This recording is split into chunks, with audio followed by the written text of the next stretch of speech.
समाचार पालनपुर में वरसाद खाबकता अंबाजी हाईवे पानी पानी थई गयुं छे। हाईवे पर पानी भराई जता वाहन चालको मुश्केली में मुकाया। आ दृश्यो जुओ, अंबाजी हाईवेना दृश्यो। वर्षो जूनी समस्या छे छतां समस्यानो कोई निकाल नथी। दूर दूरथी लोको अंबाजी दर्शने आवता होय छे, परंतु आवी हालतमां दर्शन केवी रीते करवा ते सवाल उठी रह्यो छे। आटલું મોટું તીર્થધામ છતાં પણ તંત્રની આવી બેદરકારી જોવા મળી રહી છે। પોલિટેકનિક રોડ ધનિયાળા 4 રસ્તા પર પાણી ભરાઈ ગયા છે।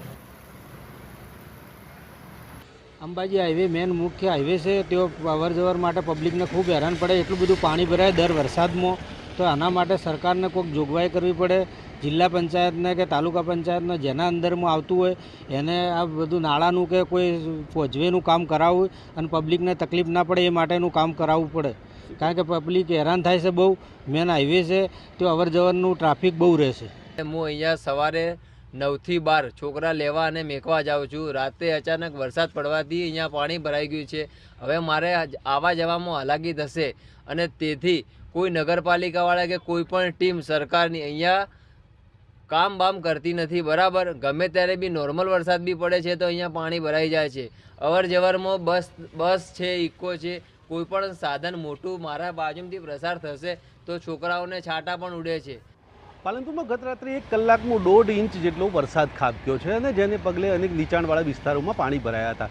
જે ખાસ કરીને જે અંબાજીથી જે પાલનપુરનો હાઈવે છે અને ધનિયાળા 4 રસ્તા કહેવાય છે, ત્યાં ખાસ કરીને પાણી ભરાવાનો જે પ્રશ્ન છે, છેલ્લા કેટલાય વર્ષોથી આ પ્રશ્ન છે જે હલ થતો નથી। ત્યારે જ ભારે વરસાદ પડે છે અને અહીંયા પાણી ભરાઈ જાય છે। એટલે કે આ અંબાજીનો મુખ્ય માર્ગ છે ને, અહીંથી વાહન ચાલકો જે છે એ રોજે રોજ પસાર થાય છે અને પાણીમાં પસાર થવા માટે મજબૂર બને છે। અનેક બાઇક ચાલકોના બાઇક પણ ખોટવાય છે અને અનેક વાહનો પણ અટવાય છે।